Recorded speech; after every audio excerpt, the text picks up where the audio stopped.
Bienzua.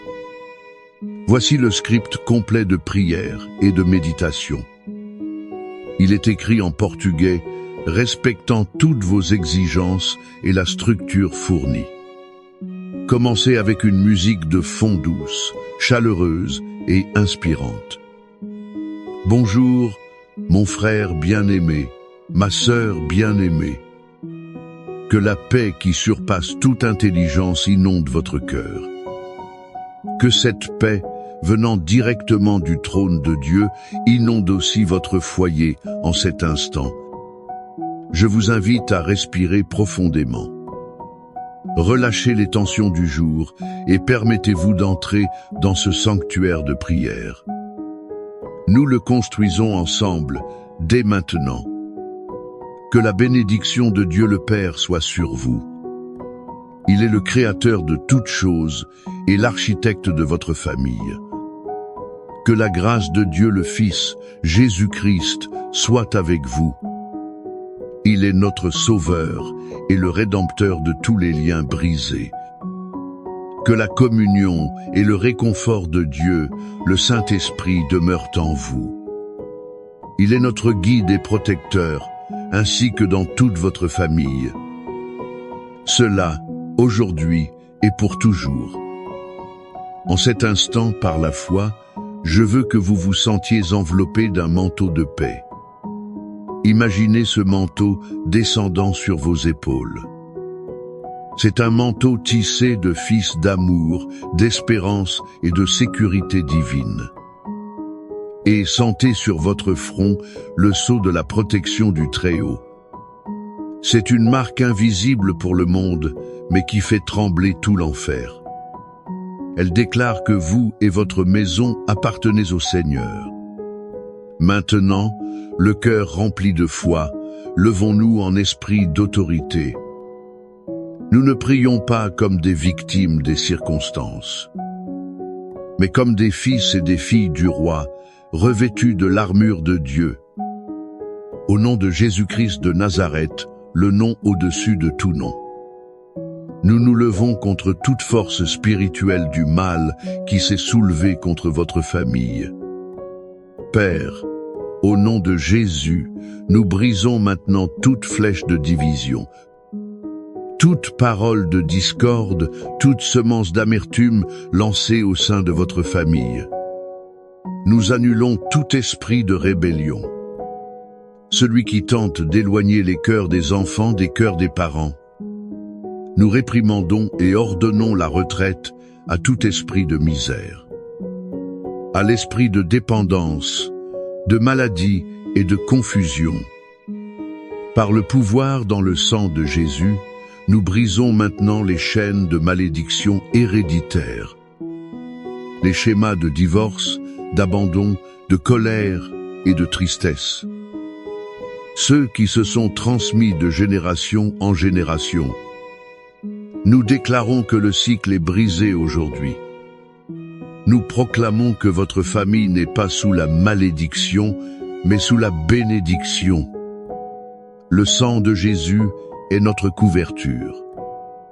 Le sang de Jésus est notre protection. Et nous ordonnons à tout mal de reculer, de se retirer et de s'éloigner de votre vie, de votre mariage et de vos enfants, de vos finances et de votre santé. Nous déclarons que votre maison est un territoire saint, gardé par les anges du Seigneur. Et les portes de l'enfer ne prévaudront pas contre elle. La victoire nous a déjà été donnée à la croix du Calvaire. Et nous en prenons possession maintenant, par la foi. Et maintenant, je veux que vous calmiez votre cœur. Je veux vous inviter à un voyage, une réflexion profonde dans le cœur de Dieu lui-même. Il y a une histoire dans la Bible, racontée par Jésus lui-même. C'est peut être le portrait le plus beau et le plus douloureux de ce qui se passe dans tant de nos familles. C'est l'histoire rapportée dans Luc, chapitre 15. Elle est connue comme la parabole du fils prodigue. Mais je préfère l'appeler la parabole du Père miséricordieux. Fermez les yeux, si vous le pouvez, et venez avec moi. Imaginez la scène. Une maison prospère, un père aimant et 2 fils. Le plus jeune, inquiet, sentait que la vie dehors serait plus excitante et libre, loin des règles et de la présence de son père. Il commet l'acte le plus déshonorant qu'un fils puisse commettre dans cette culture. Il demande sa part d'héritage alors que son père est encore en vie. C'était comme dire « Père, pour moi, tu es déjà mort. Je veux juste ce qui m'appartient. » Pouvez-vous sentir la douleur dans le cœur de ce père? Malgré cela, le cœur brisé, il partage ses biens et donne sa part au fils. Il le laisse partir. L'amour, parfois, doit donner la liberté. Même si cela signifie voir ceux que nous aimons marcher vers la douleur. Le fils part.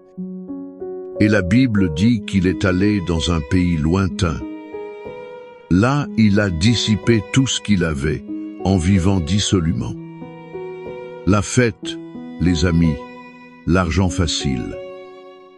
Tout était fini. Et puis, la famine arriva. Celui qui avait tout avant désirait maintenant manger les restes des porcs. L'animal le plus impur pour un juif. Il toucha le fond.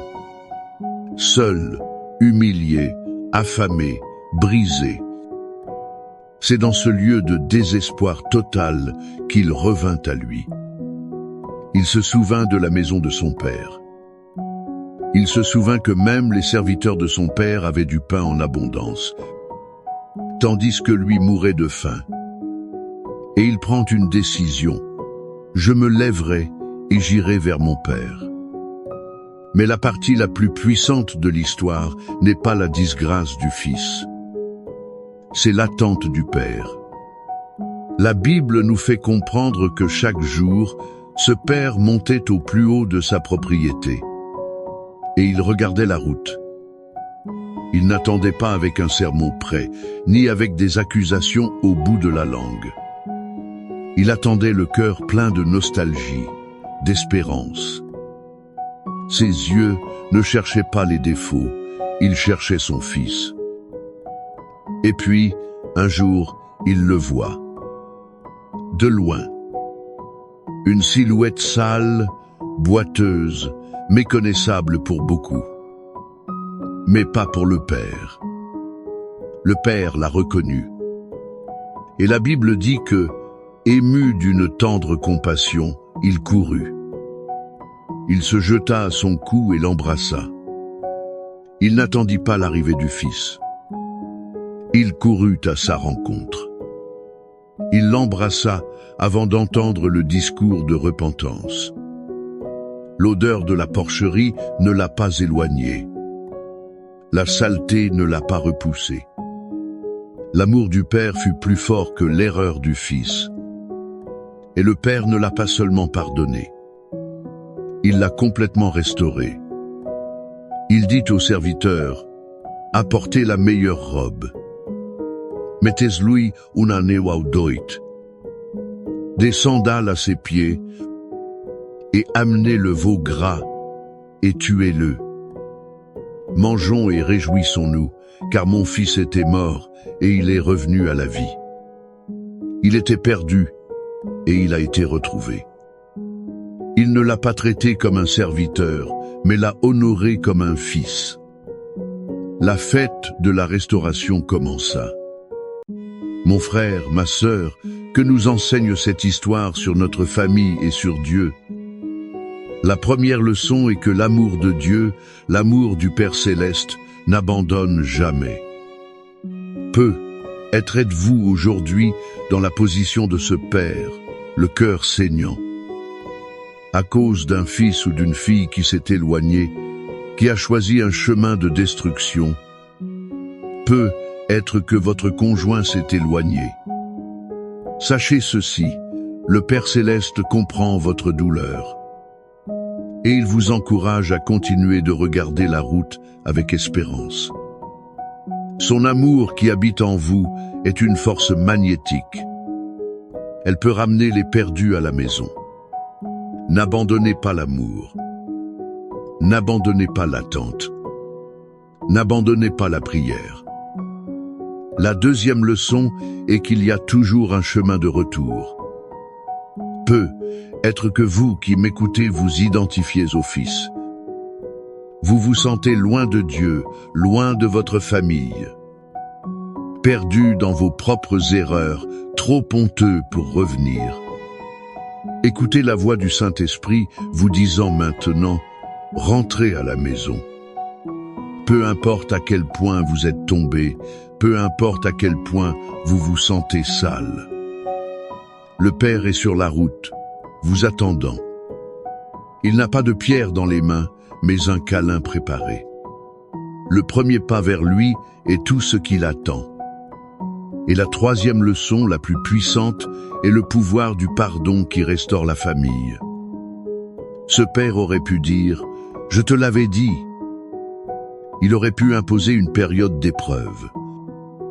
Mais il a choisi le pardon radical, la grâce extravagante. Et c'est ce qui a guéri la blessure. Combien de nos familles sont piégées dans des cycles d'amertume parce que nous refusons de pardonner? Combien de relations sont gelées à cause de l'orgueil ou par le besoin d'avoir raison? Je vous demande aujourd'hui, qui a besoin de votre pardon dans votre famille? Qui devez-vous libérer dans votre cœur pour que la fête de la restauration commence dans votre foyer? Pardonner n'est pas dire que l'erreur était petite. C'est dire que l'amour est plus grand. Tout comme ce père de la parabole a protégé son fils d'une étreinte et l'a vêtu de la meilleure tunique, notre Père Céleste nous promet sa protection divine.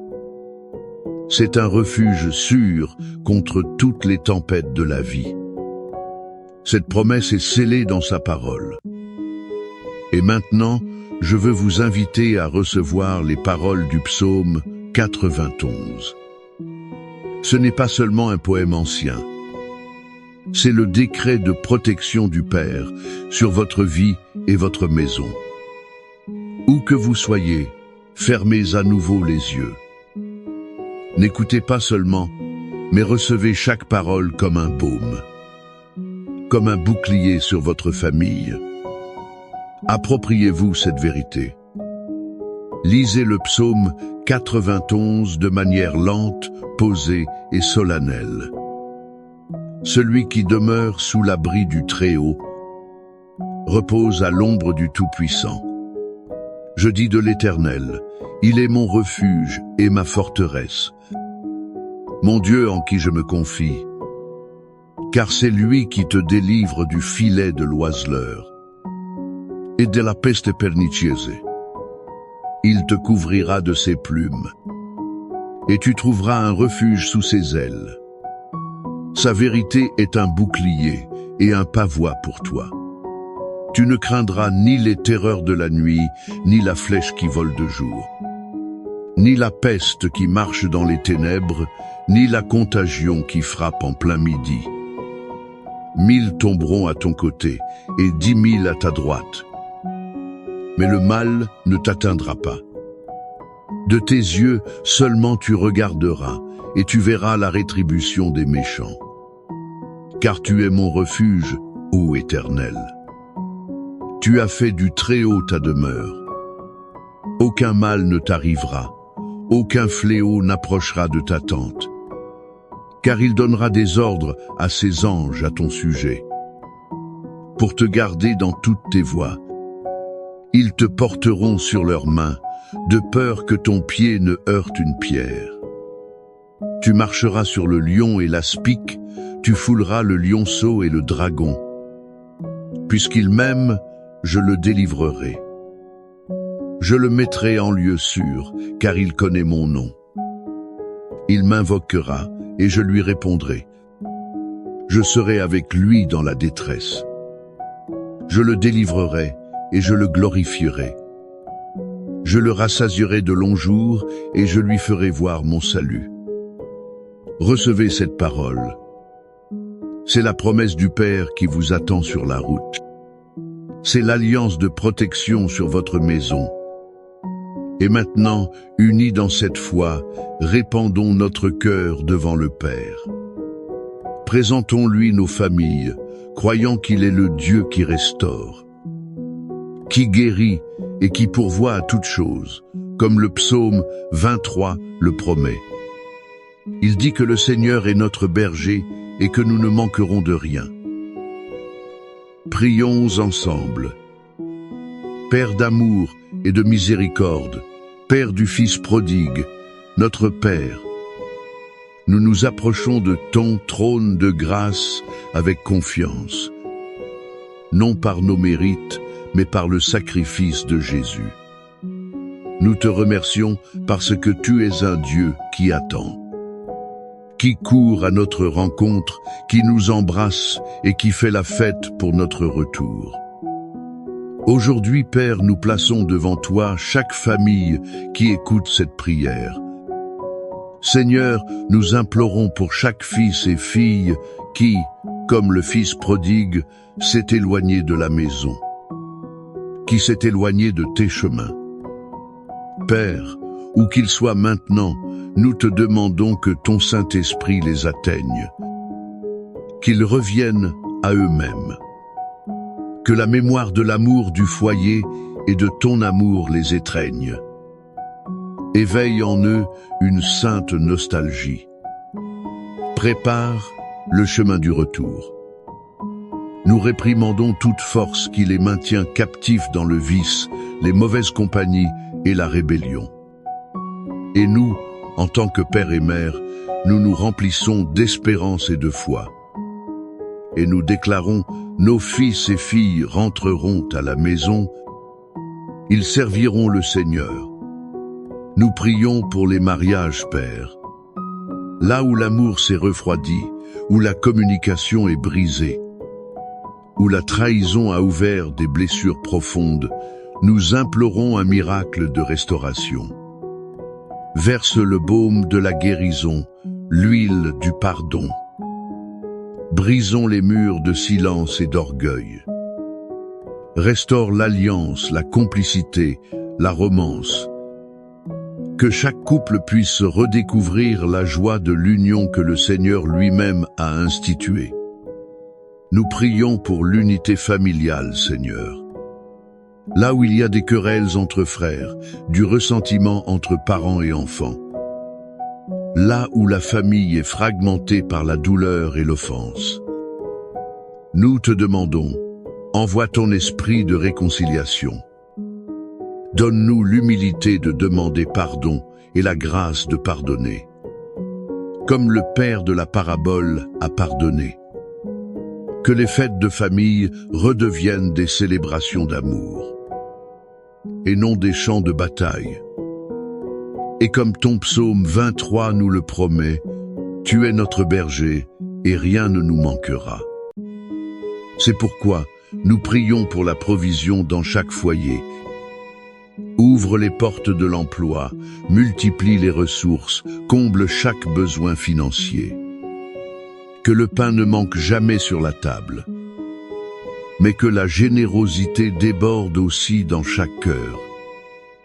Enfin, Père, nous prions pour la guérison. Guérison pour les corps malades, soulagement des douleurs chroniques. Touche chaque organe, chaque cellule, avec ton pouvoir restaurateur, et guéris les émotions blessées. Calme l'esprit anxieux, libère de la dépression. Remplace la peur par la foi et la tristesse par la joie de ta salvation. Maintenant, mon frère, ma sœur, je vous invite à un acte de foi. Écrivez ici dans les commentaires le nom de votre famille ou une pétition spécifique pour laquelle vous implorez.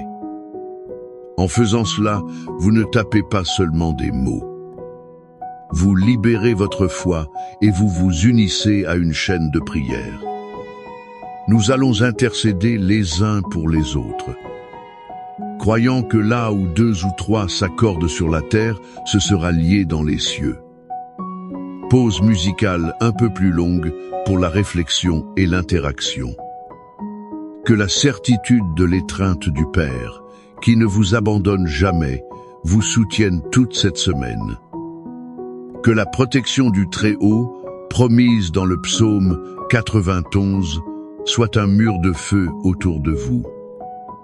Et que la paix et la joie de la restauration commencent à fleurir dans votre foyer dès aujourd'hui. Vous n'êtes pas seul.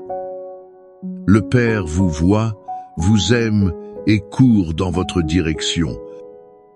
Croyez et recevez. Au nom du Père, du Fils et du Saint-Esprit. Amen.